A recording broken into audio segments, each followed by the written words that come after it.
एक बार फिर से स्वागत है आप सभी का हमारे YouTube channel world of Hindi पर। मैं संजय सर। आज हम आपके कक्षा 7 से हिंदी की पाठ्यपुस्तक सारांश से पाठ 20 भारतीय संस्कृति जो कि विचार प्रधान निबंध है पढ़ाने जा रहा हूँ। भारतीय संस्कृति, यह पाठ एक विचार प्रधान निबंध है। इसमें भारतीय संस्कृति के स्वरूप पर क्रमबद्ध रूप से प्रकाश डाला गया है। संस्कृति और सभ्यता के अंतर को भी स्पष्ट करने का प्रयास किया गया है। इससे छात्रों में भारतीय संस्कृति की समझ बढ़ेगी।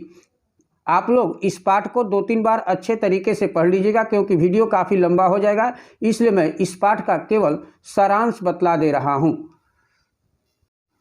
पाठ का सारांश है, यूँ तो इस पाठ में भारतीय संस्कृति के बारे में बताया गया है। संस्कृति शब्द का सामान्य अर्थ है मानव जीवन के दैनिक आचार व्यवहार, रहन सहन, क्रियाकलाप आदि। ये वे मूल्य हैं जिन्हें कोई समाज अपने अतीत से प्राप्त करता है। सभ्यता थोड़ी अलग हटकर है। सभ्यता में मानव जीवन के भौतिक पक्ष की प्रधानता होती है, वैसे ये एक दूसरे की पूरक हैं। इनका विकास भी साथ साथ होता है। भारतीय संस्कृति का परिचय वैदिक काल से मिलना प्रारंभ हो जाता है। भगवान महावीर और महात्मा बुद्ध ने मानव धर्म को स्थापित कर भारतीय संस्कृति को आगे बढ़ाया। गुप्त काल में संस्कृति का बहुत विकास हुआ। मध्यकाल में विभिन्न धर्माचार्यों ने भारतीय संस्कृति को समृद्ध किया। आधुनिक काल में आर्य समाज के प्रवर्तक स्वामी दयानंद तथा स्वामी विवेकानंद ने भारतीय संस्कृति के मूल्यों को पुनः स्थापित किया। महात्मा गांधी ने सत्य और अहिंसा को भारतीय संस्कृति का अभिन्न अंग बनाया। अब भारत में सामाजिक संस्कृति है जिसमें अन्य संस्कृतियों की अच्छी अच्छी बातों को शामिल कर लिया गया है। आइए अब मैं प्रश्न और अभ्यास की ओर चलता हूँ।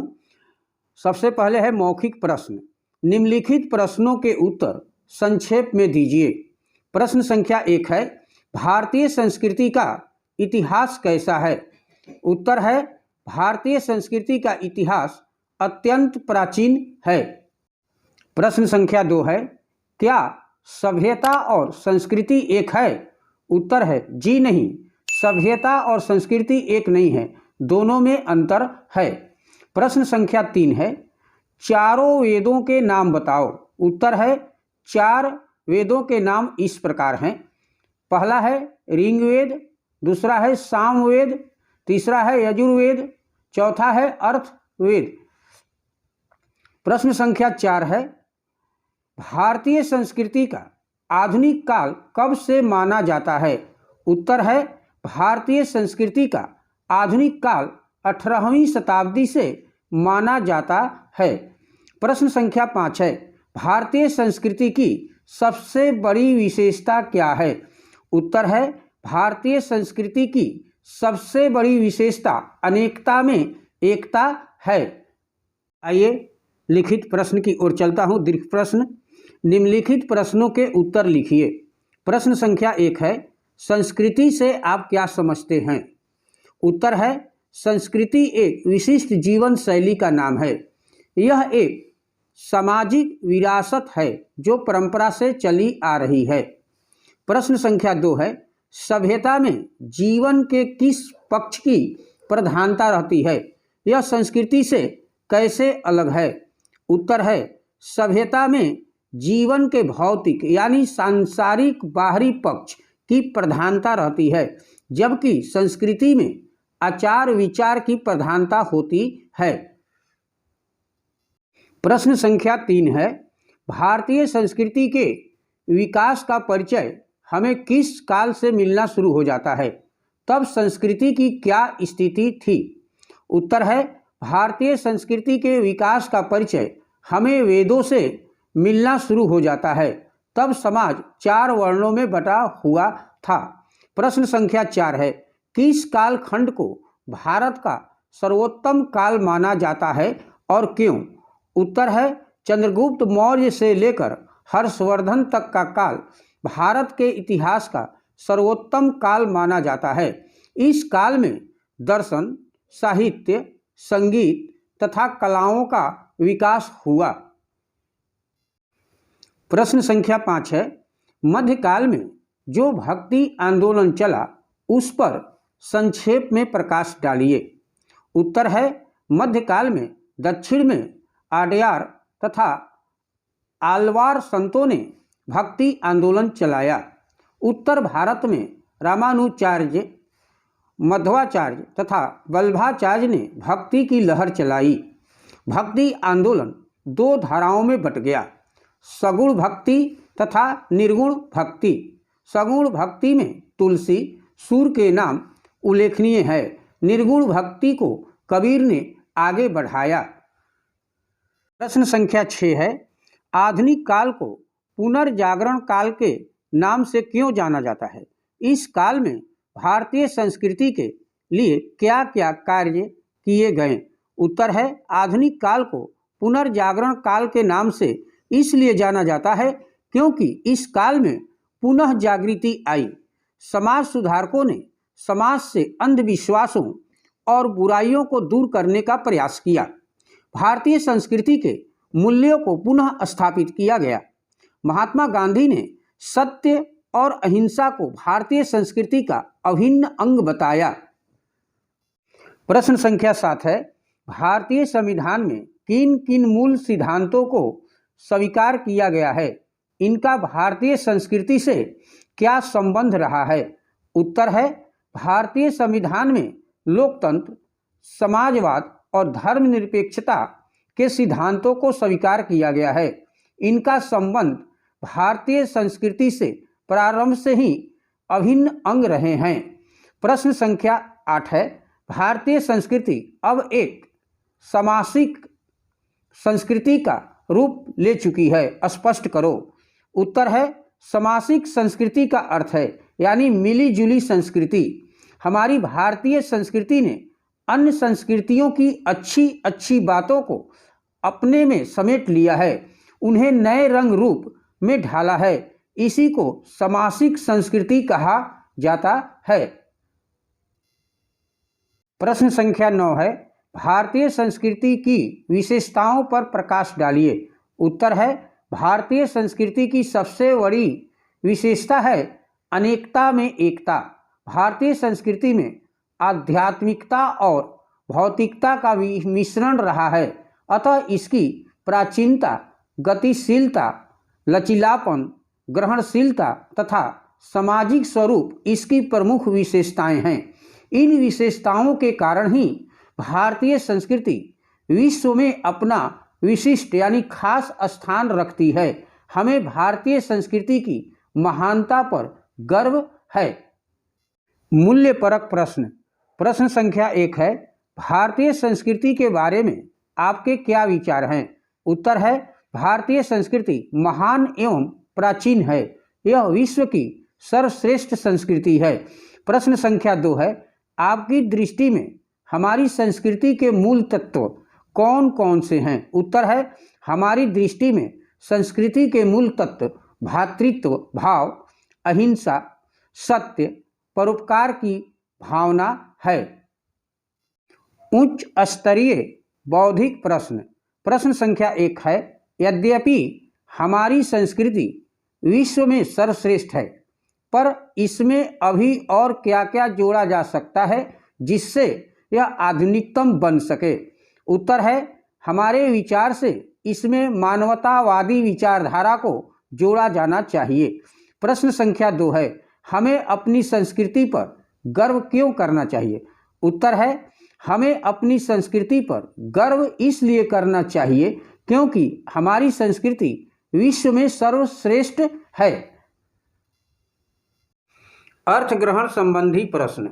निम्नलिखित गद्यांश को पढ़कर पूछे गए प्रश्नों के उत्तर लिखिए। मैं गद्यांश को पढ़ रहा हूँ। सभ्यता में मनुष्य जीवन के भौतिक पक्ष की प्रधानता होती है। सभ्यता का अनुमान भौतिक सुख सुविधाओं से लगाया जा सकता है। इसके विपरीत संस्कृति में आचार विचार की प्रधानता रहती है। हम सभ्यता को शरीर मान सकते हैं और संस्कृति को आत्मा।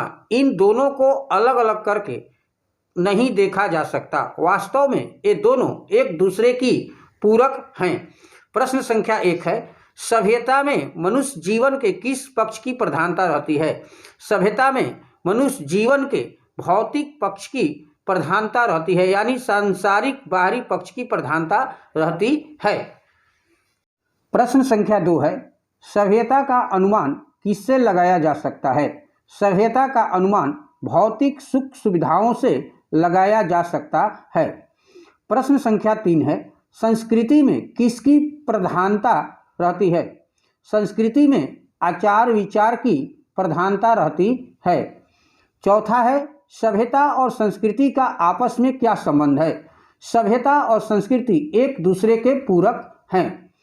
बहुविकल्पी प्रश्न, मल्टीपल चॉइस क्वेश्चन। नीचे लिखे प्रश्नों के उत्तर का सही विकल्प चुनकर ठीक का चिन्ह लगाओ। पहला है, भारतीय संस्कृति कैसी है? क है नवीन, ख है प्राचीन, ग है मध्य की और घ है पता नहीं। तो भारतीय संस्कृति कैसी है? तो ख प्राचीन संस्कृति है। दूसरा है, वेदों की रचना कब हुई?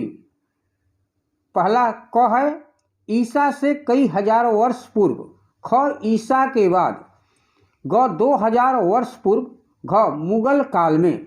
तो वेदों की रचना कब हुई? ऑप्शन क ईसा से कई हजार वर्ष पूर्व।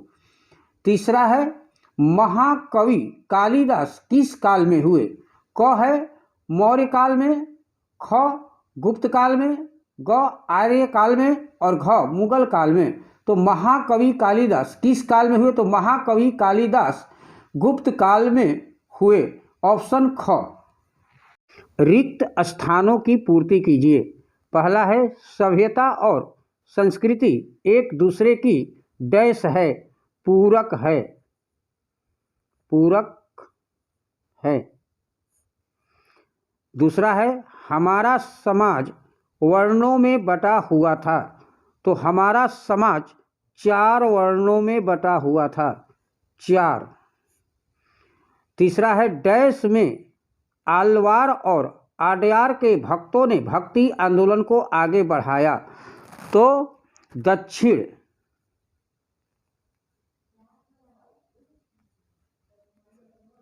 दक्षिण में आलवार और आड्यार के भक्तों ने भक्ति आंदोलन को आगे बढ़ाया। चौथा है, डैश में महान साहित्य रचा गया। तो गुप्त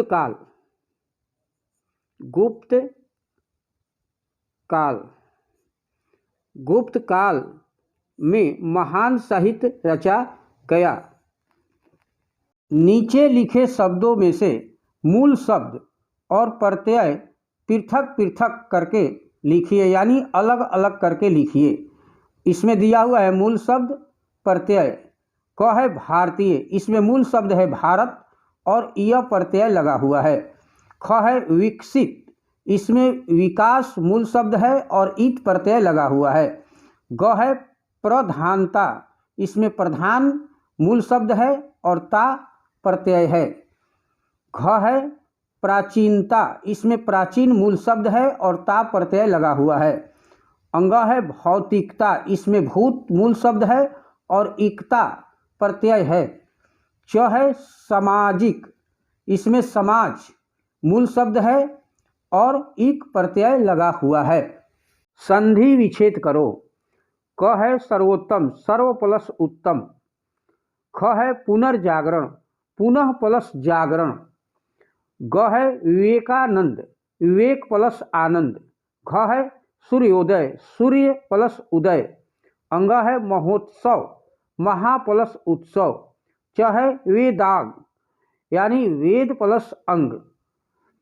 तीसरा है, अर्थ लिखकर वाक्य बनाइए। मैं केवल इसका अर्थ बतला दे रहा हूँ, यहाँ पर लिख दिया हूँ, आप लोग इसका वाक्य बना लीजिएगा। गायन नृत्य शैली, यानी नाचने गाने की विधि।